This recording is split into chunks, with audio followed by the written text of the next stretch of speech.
Mr. Chairman, Ranking Member Chu, distinguished members of this subcommittee, it's an honor and a privilege to talk to you today about the legal developments and about in insourcing, their adverse impacts on small business and job creation, and the lack of transparency in the process.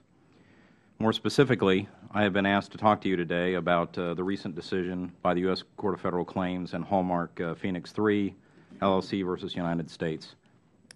In this case, I want everybody to understand that the Court of Federal Claims, one judge on the Court of Federal Claims, issued a decision ruling that the Court lacks jurisdiction to review insourcing decisions by the Federal Government because private contractors are not within the zone of interest of the applicable statutes. This was a Defense Department insourcing action by the Air Force, specifically United States Air Force, U.S. Air Force Space Command, and it concerned a contract that was far from inherently governmental or anything close to that. I'd like to talk to you about this today because it is a very, very bad thing once we understand that we can no longer question our government, that we do not have the right to go into court and say, stop, take a look at this, and is it the right thing to do? In this case, that's exactly what the Court said. It looked at the statutes at issue, namely 10 U.S.C. 129A and 2463, the Defense Department's insourcing statutes, and decided that private contractors have no right to question the government's insourcing in court, saying that that is for the halls of Congress. Well, we are here today. And I would echo the concerns of my distinguished colleagues in the private contractor community.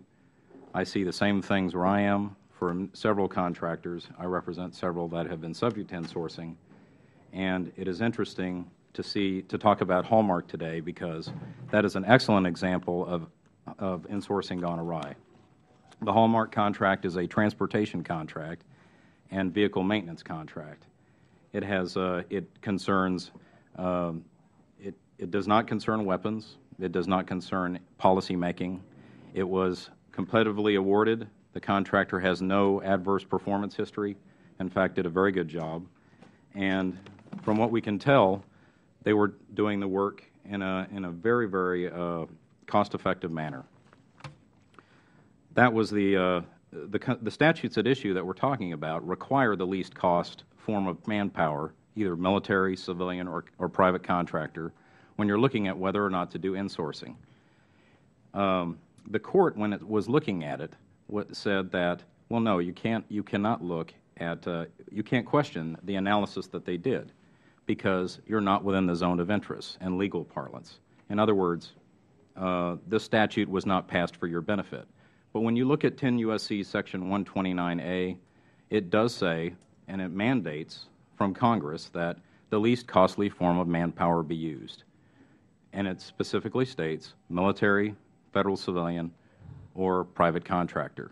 Now, if a private contractor is the least costly form of manpower, which in the Hallmark case we believed it was, then that would make a private contractor the beneficiary of that statute and one that should get the contract, and it should stay outsourced. But for a host of legal reasons that we don't have enough time to go into here, the Court decided that private contractors had no legitimate right to question that action. There was a CRS report, a Congressional Research Service report issued earlier this year titled Functions Performed by Federal Contractors, an Overview of the Legal Issues. This is an excellent report, and it talked about in it an analysis that the current administration was doing. And this is in line with some of the recommendations we're going to make today. When we're looking at how we fix the problem of whether we can question insourcing in court, we have to do three things, I think, to make sure that no court in the future denies that opportunity. First of all, we need to amend the Competition and Contracting Act to define protest to include conversion of a function that is being performed by private contractors to federal, civilian, or military employee performance. Second, we need to amend the Competition and Contracting Act to provide that prudential standing in a protest action is coextensive with interested party status. And three, I think it's appropriate to impose a legislative moratorium on insourcing, the one that was named in the CRS report, until the administration completes an evaluation of the impact of insourcing on small business and the general overall cost savings.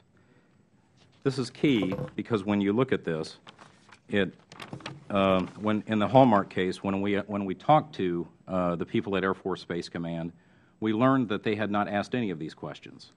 They specifically told us that we have not considered the impact on small business. We have not considered the impact on the union workforces that will lose their jobs, and there is no direct hire authority. So in that context, that was another reason that we had to question the insourcing in court. Because the administration has not considered these things and has had no emphasis placed on considering these things, that is why we recommend putting the brakes on this today.